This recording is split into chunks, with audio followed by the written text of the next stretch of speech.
AskReddit by Jetroka 223. What are the best last words in history? I like my grandma's last words. My, what a lovely party. She was 102 and a half, at home, and the end was very near. Family and friends, including her cardiologist, a close friend of ours, were over for Christmas, and after dinner Mom put Grandma to bed. Then everyone gathered in Grandma's room with bottles of wine and champagne, played big band music, sang, chatted, passed Grandma wine and bubbly. Eventually everyone retired, and as Mom tucked her in, Grandma said, "My, what a lovely party." She never woke up. It was a good passing. 100% this is what I want. Just before hanging, French aristocrat Marquis de Favras read his death warrant and commented, "I see that you have made 3 spelling errors." If Reddit had been around back then, he would have been downvoted to death for that statement. They couldn't hit an elephant at this distance. Union General John Sedgwick. That's up there with "What are you gonna do, stab me?" There is an apocryphal story about the last words of jazz drummer Buddy Rich. As he was being prepped for surgery, the nurse asked him if there was anything he was allergic to. He replied, "Yeah, country music." He never recovered from the surgery and died a couple weeks later. Country music, man. Oh wait, and unearth. The almost final words of writer Roald Dahl were, "You know, I'm not frightened. It's just that I will miss you all so much," to his family. After appearing to fall unconscious, the nurse then injected him with morphine to ease his passing, and he said his actual last words. "Oh, fuck. It is the way to go. My parents both passed while under heavy morphine sedation. That's my plan as well. I have a plan in place. Stage 4 CRC. Hope it's a long way off." Lady, you shot me. Sam Cooke upon having been shot by some lady. And all while wearing only a sport coat and a shoe. Chaos. I'm well done on this side. Turn me over. St. Lawrence, while being burned to death on a gridiron. Or Charles Corey, who said more weight as he was being crushed to death with heavy stones during the Salem witch trials.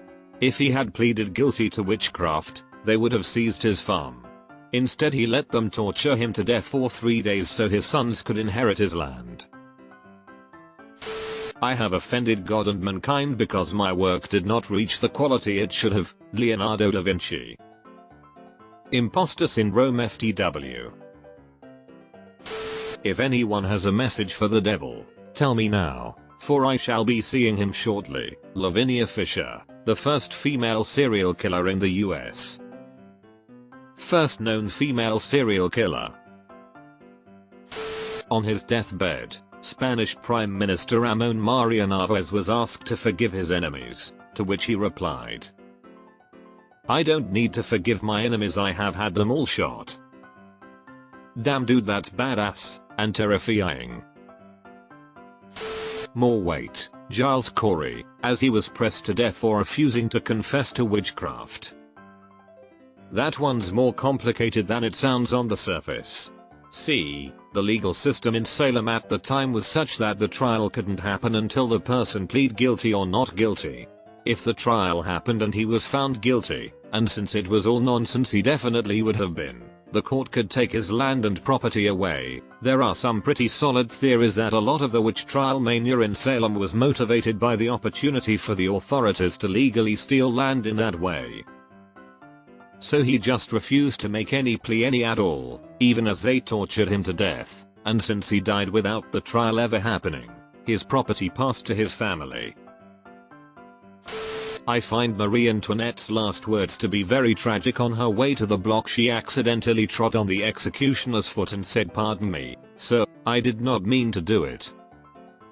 I don't know if that's the story here, but from my understanding it was not uncommon to be very friendly towards your executioner. I believe I've heard somewhere that some even gave coins to them before the execution, as it was in this guy's hands to give you a clean death or not.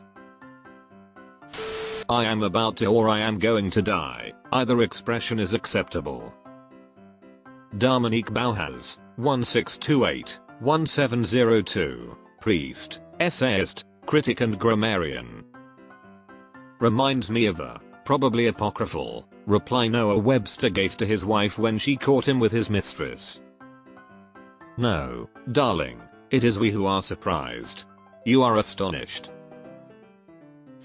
My mom woke up for a moment toward the end, saw the people gathered to say goodbye and her last words were, "Holy shit." That's what I said when I saw my first kid start coming out of my wife. Oscar Wilde, my wallpaper and I are fighting a duel to the death. One or the other of us must go. Either that wallpaper goes or I do. Egg vitor jota rota, congen half dos fell, or in English, there is fat around my heart, the king has fed us well, said by Tormod Kolbrunna Skald as he pulled an arrow out of his heart and saw fat on the arrowhead. That is just epic, I can picture the scene. Whatever Einstein said in German, when his nurse didn't speak it. The fact that we will never know, is kinda tragic yet kinda cool. Found this online.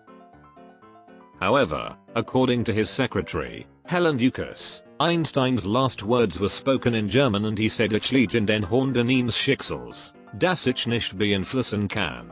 Ich mach mir aber keine Illusionen mehr, which translates to I am at the mercy of fate and have no control over it. Not sure if it was his last words, but he was executed shortly later, Erwin von Witzleben, after being sentenced to death by the Nazis for an attempt to kill Hitler. You can turn us over to the executioner. In 3 months the outraged and tormented people will call you to account and drag you through the filth in the streets alive. He was hung with a meat hook and a piano wire by Hitler's direct orders. That's awful, a meat hook and piano wire? That would get real messy, real quick I imagine. A 17-year-old Yugoslavian girl, Lipa Radic, was caught fighting the Nazis. As they hung a noose around her neck they offered her a reprieve if she were to give up her co-conspirators. She responded by telling them she was not a traitor, and that they would reveal themselves when they avenged her death. I am not a traitor of my people. Those whom you are asking about will reveal themselves when they have succeeded in wiping out all you evildoers, to the last man. My grandfather wasn't famous but I was with him when he passed. His last words were, "Mary, I've missed you and I tear up and am comforted every time I think of it." Mary was my grandmother's name, she passed about 15 years before him. Oh, that got me right in the feels. So bittersweet. Put that bloody cigarette out, Saki, just before being killed by a sniper in the trenches in WWI. Saki as in H.H. Monroe Saki? When Warren Zevon, who knew he was dying, was asked by David Letterman if he had any advice for the rest of us, he said, "Enjoy every sandwich. Don't let it end like this. Tell them I said something." Who was this? This is my favorite so far. Dying? Why, that's the last thing I'd do. Archimedes was doing some maths in the sand during the Battle of Syracuse in 212 BC, when a Roman soldier messed up his drawings. Archimedes' last words were, "Do not disturb my circles," before he was stabbed to death by the soldier. Have you ever noticed the direct correlation between the rise in gang violence and the decline of spirograph?